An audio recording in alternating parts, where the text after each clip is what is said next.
Good morning students. Defence services academy के online education platform पर मैं गणेश खड़ से आप सभी का स्वागत करता हूं। दोस्तों, आर्मी नेवी एयरफोर्स में ऑफिसर बनने का जो आपने सपना देखा है, इस सपने को हकीकत में बदलने के लिए डिफेंस सर्विसेज एकेडमी ही आपकी मदद कर सकती है। तो जुड़े रहिए हमारे साथ और अधिक जानकारी के लिए हमारे कॉन्टैक्ट्स पर संपर्क कीजिए। दोस्तों, पॉलिटिकल साइंस के लेक्चर्स में हम step by step central government को हमने समझ लिया था और अभी हमने शुरुआत की थी स्टेट गवर्नमेंट को समझने की। उसमें हमने एक टॉपिक कवर भी कर लिया है जिसका नाम है गवर्नर। आज हम जो टॉपिक डिस्कस करने वाले हैं उस टॉपिक का नाम है लेजिस्लेटिव असेंबली और लेजिस्लेटिव काउंसिल।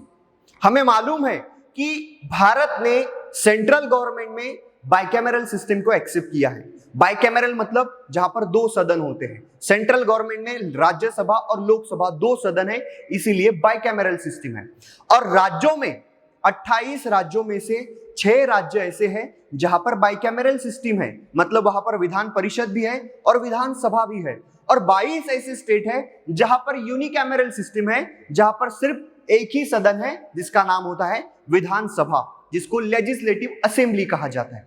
अभी आज लेजिस्लेटिव असेंबली और लेजिस्लेटिव काउंसिल, इन दोनों के बारे में ही हमें डिटेल में चर्चा करनी है। तो शुरू करते हैं हमारी आज की जर्नी को। दोस्तों, unicameral system, it is a form of legislature where only one house, one central unit exist to make and implement law for the state and country. देखो, यूनिकैमरल की डेफिनेशन क्या थी कि एक ही सदन होता है, वन हाउस होता है, सिर्फ एक ही हाउस होता है। ठीक है, स्टेट के लिए या फिर सेंट्रल के लिए भी हो सकता है, बट भारत में सिर्फ स्टेट के लिए यूनिकैमरल सिस्टम है। ठीक है, कंट्री के लिए, पूरे देश के लिए हमने बाइकैमरल सिस्टम को एक्सेप्ट किया है। ठीक है, उसको बाइकैमरल की भी डेफिनेशन हम समझेंगे। Does not divide its members into separate assemblies, chamber और houses, that is unicameral legislature. Law बनाने के जो अधिकार होते हैं वो दो सदनों में डिवाइड न होते हुए वो सारी की सारी शक्ति एक ही सदन के पास में होती है, एक ही चेंबर के पास में होती है, एक ही हाउस के पास में होती है। तो ऐसे सिस्टम को यूनिकैमरल सिस्टम कहा गया है। दोस्तों, बाइकैमरल सिस्टम की definition, it is a legislative body with 2 houses. ठीक है, 2 हाउसेस होते हैं। लॉ बनाने के अधिकार दोनों के पास में होते हैं। राज्यसभा या तो फिर लोकसभा, ऐसे 2 रह सकते हैं। विधान परिषद और विधानसभा ऐसे भी रह सकते हैं। ठीक है, तो भारत ने बाइकैमरल सिस्टम सेंट्रल में एक्सेप्ट किया है और 6 ऐसे राज्य हैं जहां पर बाइकैमरल सिस्टम है। आइए डिटेल में चर्चा करते हैं अभी। ठीक है, India is one such example where there are 2 houses both at union and also at 6 of its 28 states। Central में बाइकैमरल सिस्टम है और 28 में से 6 राज्य ऐसे हैं जहां पर बाइकैमरल सिस्टम है। ठीक है, in a bicameral legislature the function to administer and implement the law are shared between the 2 houses. Upper house और लोअर हाउस हमने डिस्कस किया था। ठीक है, अपर हाउस मतलब लेजिस्लेटिव काउंसिल और लोअर हाउस मतलब लेजिस्लेटिव असेंबली।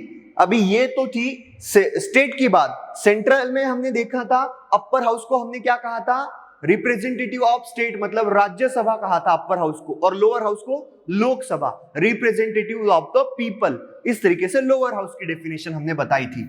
ठीक है, अभी लेजिस्लेटिव असेंबली को डिटेल में चर्चा करते हैं कि कौन लेजिस्लेटिव असेंबली का मेंबर बन सकता है, क्या क्राइटेरिया होता है। दोस्तों, the legislative assembly is the popularly elected chamber and is the real center of power in a state। जिस तरीके का रोल लोकसभा का होता है सेंट्रल में, उसी तरीके का रोल लेजिस्लेटिव असेंबली का होता है स्टेट में। ठीक है, यहां पर सारे के सारे मेंबर कैसे होते हैं, इलेक्टेड मेंबर होते हैं, रिप्रेजेंटेटिव्स ऑफ द पीपल होते हैं। ठीक है, हाउस ऑफ रिप्रेजेंटेटिव कहा जाता है, हाउस ऑफ पीपल कहा जाता है इसको। ठीक है, तो रियल सेंट्रल पावर किसके हाथ में होती है, तो लेजिस्लेटिव असेंबली के हाथ में होती है। The maximum strength of assembly must not exceed 500 और it's minimum strength fall below 60। मतलब मिनिमम कितनी हो सकती है, तो 60 हो सकती है, और मैक्सिमम कितनी हो सकती है, तो 500 हो सकती है। बट भारत में ऐसे कुछ राज्य है जहां पर लेजिस्लेटिव असेंबली की संख्या 60 से भी कम हो जाती है। भले ही मैंने यहां पर मिनिमम वैल्यू 60 ही बताई थी, बट क्या करें, ये ऐसे राज्य हैं जिनका ज्योग्राफिकल एरिया बहुत ही छोटा है और लोक संख्या भी छोटी है। ठीक है, तो इस वजह से इन पर्टिकुलर राज्यों में वो लेजिस्लेटिव असेंबली की मेंबर की संख्या 60 से कम हो जाती है और हमारे कॉन्स्टिट्यूशन ने उन राज्यों को फिर भी लेजिस्लेटिव असेंबली बनाने की अनुमति दे दी है। ठीक है, कॉन्स्टिट्यूशनली एक्सेप्टेड है। तो कौन से है वो राज्य? तो सिक्किम है, अरुणाचल प्रदेश है, गोवा है, ठीक है, त्रिपुरा है, मिजोरम है। यहाँ की पॉपुलेशन बहुत ही कम है, इसीलिए वहां के लेजिस्लेटिव मेंबर्स की संख्या 60 से कम हो सकती है। ठीक है, होती ही है नॉर्मली। अभी लेजिस्लेटिव काउंसिल की संख्या कितनी होती है? 6 ही राज्यों में लेजिस्लेटिव काउंसिल है, जिसको हम क्या कहते हैं? विधान परिषद कहते हैं। The legislative council of the state comprises not more than 1/3 of the total number of member in the legislative assembly of the state and in no case less than 40 members. दोस्तों, थोड़ा समझने के लिए कठिन है, बट मैं explain करके बताता हूं। लेजिस्लेटिव काउंसिल के मेंबर्स की संख्या कितनी हो सकती है? क्या है उसका मैक्सिमम स्ट्रेंथ और मिनिमम स्ट्रेंथ? दोस्तों, ये डिपेंड करता है कि उस राज्य के लेजिस्लेटिव असेंबली के मेंबर्स की संख्या कितनी है उसके ऊपर। ठीक है, 6 राज्यों में ही लेजिस्लेटिव काउंसिल है। उन 6 राज्यों के जो भी total numbers of legislative members होंगे, लेजिस्लेटिव असेंबली के मेंबर्स की संख्या जितनी होगी, उस मेंबर्स की संख्या को 3 से डिवाइड किया जाएगा, क्योंकि यहां पर क्या कहा गया है? 1/3। ठीक है, महाराष्ट्र के, समझो महाराष्ट्र की फॉर एन एग्जांपल, महाराष्ट्र की लेजिस्लेटिव असेंबली की संख्या है, सदस्य की संख्या है 288। कितनी है? 288। तो इस संख्या को 3 से डिवाइड किया जाता है। कितने से? 3 से। ये महाराष्ट्र के लिए है। अभी मध्य प्रदेश के लिए भी वैसा ही रहेगा, कर्नाटक के लिए भी वैसा ही रहेगा। जो 6 राज्य है जहां पर लेजिस्लेटिव काउंसिल है, उन 6 राज्यों के लिए ऐसा ही सिस्टम रहेगा कि जितने भी लेजिस्लेटिव मेंबर्स की संख्या होंगी असेंबली के, ठीक है, उनकी टोटल नंबर को 3 से डिवाइड किया जाएगा। जैसे एग्जांपल, महाराष्ट्र को 288 मेंबर है, तो 3 से डिवाइड किया जाएगा, नंबर आते हैं 78। ठीक है, तो 78 मेंबर्स होते हैं महाराष्ट्र के लेजिस्लेटिव काउंसिल में। ठीक है, तो वो आपको पॉइंट में भी आंसर आता है तो वो उसको राउंड फिगर कर दिया जाता है। तो इस तरीके से ये नंबर डिक्लेयर किया जाता है कि उस पर्टिकुलर राज्य की लेजिस्लेटिव काउंसिल में कितने मेंबर्स रहेंगे। अभी इनका इलेक्शन भी कैसा होगा ये भी हम देखेंगे, बट मैक्सिमम 1/3 रहेंगे और मिनिमम कितने रहेंगे? 40।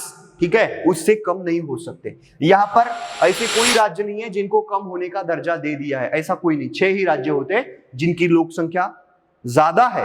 ठीक है, और उस वजह से वहां के लेजिस्लेटिव काउंसिल की संख्या कभी भी 40 से कम नहीं होती।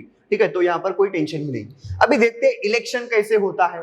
तो लेजिस्लेटिव असेंबली, एमएलए, ठीक है, MLA, member of legislative assembly मतलब आमदार, इनका इलेक्शन कैसे होता है? Chosen directly by the people on the basis of adult franchise. 18+ जो लोग होंगे, ठीक है, वो सभी को इलेक्शन में पार्टिसिपेट करने का अधिकार होता है। आमदार के इलेक्शन हर 5 साल बाद होते हैं। ये होती है ईएमवी। ठीक है, तो यहां पर आपको सिलेक्ट करना पड़ता है किसको आप वोटिंग कर रहे हो। ठीक है, तो ये मशीन के ऊपर अलग अलग नाम दिए जाते हैं आपकी एरिया के आमदारों के, जो भी चुनाव के लिए खड़े हुए हैं, उनके पार्टी के सिंबल रहते हैं। तो जिस किसी को बटन को अभी क्लिक करोगे, उस व्यक्ति को आपका वोट दिया जाएगा। ठीक है, आपने उस व्यक्ति को चुना है आमदार इस पद के लिए, ऐसा माना जाएगा। जिसको ज्यादा वोटिंग मिलेगी वो उस एरिया का आमदार बनेगा। सिंपल सी बात है। तो ये वोटिंग किस आधार पर होती है? Adult franchise. यहां पर देखते हैं एससी और एसटी कैटेगरी के लोगों के लिए भी पॉपुलेशन के प्रोपोर्शन में कुछ सीट रिजर्व रखी जाती है। ठीक है, शेड्यूल कास्ट और शेड्यूल ट्राइब की जो समुदाय है उनके लिए पॉपुलेशन के बेसिस पर पर्टिकुलर राज्य में कुछ सीट्स इलेक्शन में रिजर्व रखी जाती है लेजिस्लेटिव असेंबली के। अभी ये क्या झंझट है, इसको जरा समझते हैं।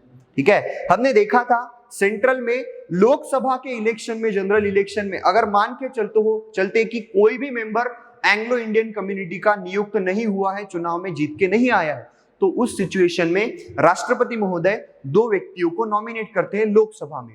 वैसी ही सिचुएशन स्टेट में भी होती है लेजिस्लेटिव असेंबली में। अगर जनरल इलेक्शन में कोई भी एक व्यक्ति भी नहीं आता है, समझो एंग्लो इंडियन कम्युनिटी का, तो उस सिचुएशन में एक व्यक्ति को गवर्नर अपॉइंट करते हैं, नॉमिनेट करते हैं। ठीक है, कहां पे? लेजिस्लेटिव असेंबली में। ठीक है, तो एक व्यक्ति को कर सकते हैं। ठीक है, अभी इनका कार्यकाल कितने समय का होता है? तो 5 साल का होता है। कितने साल का? 5 साल का। लेजिस्लेटिव असेंबली का कार्यकाल और लोकसभा का कार्यकाल सेम होता है, 5 साल का। ठीक है, अभी इसके पहले भी ये डिसॉल्व हो सकती है। ठीक है, रद्द हो सकती है, उसको हटाया जा सकता है। किसके कहने पर? तो गवर्नर के कहने पर। बट गवर्नर अपने आदेश खुद के मन से दे सकता है क्या? नहीं। जब उसको उस राज्य के मुख्यमंत्री कहेंगे कि हाँ लेजिस्लेटिव असेंबली को डिसॉल्व कर दो, तो उस सिचुएशन में गवर्नर 5 साल होने से पहले ही पूरे के पूरे लेजिस्लेटिव असेंबली को डिसॉल्व कर सकते हैं, रद्द कर सकते हैं। तो ये अधिकार गवर्नर महोदय के पास में होते हैं। ठीक है, अभी दोस्तों एक बार ऐसी भी सिचुएशन आई थी भारत में, ये जो 5 साल का कार्यकाल है इसको बढ़ा के 6 साल का कर दिया था। तो वो सिचुएशन थी इमरजेंसी की। ठीक है, कॉन्स्टिट्यूशनल अमेंडमेंट नंबर 42, इस अमेंडमेंट के तहत जो टर्म थी, ऑफिशियल टर्म थी, टीनर थी, कार्यकाल का जो काल मर्यादा थी, 5 साल से बढ़कर 6 साल कर दिया गया था इमरजेंसी के पीरियड में। ठीक है, बट उसके 2 अमेंडमेंट बाद ही, 44 अमेंडमेंट्स के जरिए ही ये जो समय था ये 5 साल का, फिर से 5 साल का कंटिन्यू कर दिया गया था। तो ये चेंज भी एक आया था, इसको भी आपको ध्यान में रखना है। ठीक है, during national emergency life of assembly में be extended by an act of parliament for a period of not more than 1 year at a time, but in no case beyond a period of 6 months after proclamation of national emergency has ceased to operate। देखो, समझने के लिए कठिन है, explain करके बताता हूं। जब भी भारत में नेशनल इमरजेंसी डिक्लेयर होगी, ठीक है, नेशनल इमरजेंसी, उस सिचुएशन में लोकसभा का भी और स्टेट लेजिस्लेटिव असेंबली का भी कार्यकाल 1 साल के लिए बढ़ाया जा सकता है। एट अ टाइम 1 साल के लिए बढ़ाया जा सकता है, बट उस 1 साल के भीतर इमरजेंसी समाप्त नहीं होती है तो फिर से दूसरी बार प्रावधान करके फिर से 1 साल उसको बढ़ाया जा सकता है। उसको 2 या 3 साल तक बढ़ाया नहीं जा सकता, एक बार में सिर्फ 1 ही साल के लिए बढ़ाया जा सकता है। ठीक है, जब इमरजेंसी खत्म होती है ऐसे सिचुएशन में, तो with in a period of 6 month आपको फिर से नए से जनरल इलेक्शन कंडक्ट करना ही पड़ता है। 6 महीने के अंतराल के पहले ही आपको नए से इलेक्शन कंडक्ट करने ही पड़ते हैं। ये रूल होता है इमरजेंसी पीरियड का। तो इस तरीके से ये लाइफ जो है, ठीक है, लेजिस्लेटिव असेंबली की लाइफ जो है या फिर पीरियड जो है 1 साल के लिए बढ़ाया भी जा सकता है। मेंबरशिप क्वालिफिकेशन क्या है? लेजिस्लेटिव असेंबली का मेंबर बनना है तो आपको भारतीय व्यक्ति होना चाहिए, कम से कम 25 साल आपने कंप्लीट करने चाहिए। ठीक है, अभी लेजिस्लेटिव असेंबली के लिए 25 साल का है, बट लेजिस्लेटिव काउंसिल के लिए 30 साल का है। ठीक है, जैसे लोकसभा का 25 साल का, यहां पर लेजिस्लेटिव असेंबली का भी 25 साल का, और राज्यसभा का 30 साल का था, तो यहां पर लेजिस्लेटिव काउंसिल का भी 30 साल का ही है। ठीक है, must not be hold of any office of profit, मतलब लाभदायक पद उन्होंने ग्रहण नहीं करना चाहिए। Must not be a unsold mind, मतलब दिमागी हालत उनकी ठीक होनी चाहिए, पागल नहीं होनी चाहिए वो। ठीक है, लेजिस्लेटिव काउंसिल पूछा गया। लेजिस्लेटिव असेंबली के जनरल इलेक्शन होते हैं, बट लेजिस्लेटिव काउंसिल के इलेक्शन कैसे होते हैं, क्या क्वालिफिकेशन क्राइटेरिया होता है, ये हम देखते हैं। ठीक है, लेजिस्लेटिव काउंसिल की बात कर रहा हूं मैं दोस्तों। It will be a partially nominated and partially elected body. कुछ मेंबर इलेक्टेड होते हैं और कुछ नॉमिनेटेड होते हैं। ठीक है, अब ये इलेक्शन की बात जो है ये एडल्ट फ्रेंचाइजी के तौर पर नहीं होता, ये इनडायरेक्ट इलेक्शन होता है। अभी इनडायरेक्ट कैसे होता है ये भी मैं आपको बताऊंगा। There shall be a proportionally equal representation according to the population in respect of each territorial constituency within a state। ठीक है, ये प्रपोर्शन रहता है, नॉमिनेट कितने होंगे और इलेक्टेड कितने होंगे, ये पॉपुलेशन के प्रपोर्शन पर डिपेंड करता है। ठीक है, अभी कौन इलेक्टेड होता है, कौन नॉमिनेट होता है, ये भी मैं आपको बताऊंगा। ये आपका होमवर्क था ये मैंने आपको बताया था कि वो 6 राज्य आपको बताने हैं जहां पर 2 सदन होते हैं, 2 हाउस होते हैं, ठीक है। तो ये वो 6 राज्य है, ठीक है। कर्नाटक, उत्तर प्रदेश, महाराष्ट्र, बिहार, आंध्र प्रदेश, तेलंगाना, ठीक है। तो ये 6 राज्य है जहां पर लेजिस्लेटिव काउंसिल भी है और लेजिस्लेटिव असेंबली भी है, ठीक है। अभी लेजिस्लेटिव काउंसिल का मतलब विधान परिषद का इलेक्शन कैसे होता है और कौन मेंबर नॉमिनेट होते हैं, इसके बारे में डिटेल जानकारी लेते हैं। पावर ऑफ एबोलिशन और creation of legislative council lies with parliament. किस राज्य में लेजिस्लेटिव काउंसिल बनानी है या फिर किस राज्य की लेजिस्लेटिव काउंसिल को रद्द करना है, ये सारे के सारे डिसीजन कौन लेता है? पार्लियामेंट लेती है दोस्तों, पार्लियामेंट, ठीक है, संसद लेती है। क्वालिफिकेशन क्राइटेरिया क्या है मेंबर ऑफ लेजिस्लेटिव काउंसिल का? तो दोस्तों must be a citizen of India, 30 साल कंप्लीट करने चाहिए, not hold any office of profit, कोई भी पैसे वाला पद उन्होंने ग्रहण नहीं करना चाहिए, गवर्नमेंट से उनको जो जहां से पैसा मिलता है उस पद को उन्होंने ग्रहण नहीं करना चाहिए। Must not be a unsold mind, ऊपर के सब सेम ही है, सिर्फ एज बदला है। ये एक नया पॉइंट आता है 5वें नंबर का दोस्तों, must be enrolled on the voter list of the state for which he or she is contesting an election। जिस राज्य की विधान परिषद के मेंबर बनने के लिए उन्होंने अपना नाम दिया है, ठीक है, नॉमिनेट हुए हैं इलेक्शन के लिए, वो जा रहे हैं, ठीक है, खड़े हो रहे हैं चुनाव के लिए, तो उस राज्य की इलेक्शन वोटिंग लिस्ट में उस व्यक्ति का नाम होना चाहिए। मतलब क्या है कि इंडियन सिटीजन तो होना ही चाहिए, बट वो व्यक्ति उस राज्य का रहिवासी होना चाहिए जिस राज्य की विधान परिषद का वो मेंबर बनना चाहता है, तो वो दूसरे राज्य से बिलोंग नहीं कर सकता, ठीक है। टीनर क्या होता है, कार्यकाल कितना होता है? तो जैसे राज्यसभा का मैंने बताया था वैसे ही यहां पर भी है 6 साल का, ठीक है। टीनर ऑफ एमएलसी मतलब मेंबर ऑफ लेजिस्लेटिव काउंसिल, ये होता है 6 साल का। 1/3, ये देखो ये परमानेंट हाउस होता है, ये डिसॉल्व नहीं होता कभी, ठीक है। 1/3 member of the legislative council retired after every 2 years, हर 2 साल बाद 1/3 मेंबर रिटायर्ड होते हैं। वही रिटायर्ड हुआ मेंबर फिर से भी चुनाव लड़ सकता है, फिर से भी अपॉइंट हो सकता है, ठीक है। अभी कंपोजिशन, ठीक है, कौन नॉमिनेट होता है, कौन इलेक्टेड होता है, और इलेक्टेड होता है तो कैसे इलेक्टेड होता है ये भी मैं बताता हूं, ठीक है। 1/3 elected, 1/3 member of legislative council were elected by member of local body। local body मतलब म्युनिसिपल कॉर्पोरेशन, ग्राम पंचायत, पंचायत समिति, डिस्ट्रिक्ट बोर्ड मतलब जिला परिषद। यहाँ के जो सदस्य होते हैं ये सदस्य विधान परिषद पर चुन के जा सकते हैं, ठीक है। कितने? 1/3 मतलब 78। महाराष्ट्र की अगर बात की जाए तो 78 डिवाइडेड बाय 3, ठीक है। तो इतने मेंबर्स ये लोकल बॉडी से चुन के जाएंगे। अभी ये इलेक्टेड भले ही कहा गया है, बट हर 18 प्लस वाला व्यक्ति इस इलेक्शन में पार्टिसिपेट करेगा क्या? तो नहीं। ये 1/3 मेंबर का जो इलेक्शन होगा इसमें सिर्फ ये मेंबर ही पार्टिसिपेट करेंगे, इन्हीं में से ये व्यक्ति चुने जाएंगे और यही यहाँ के सदस्य जो है सारे ये इलेक्शन में पार्टिसिपेट करेंगे, ठीक है।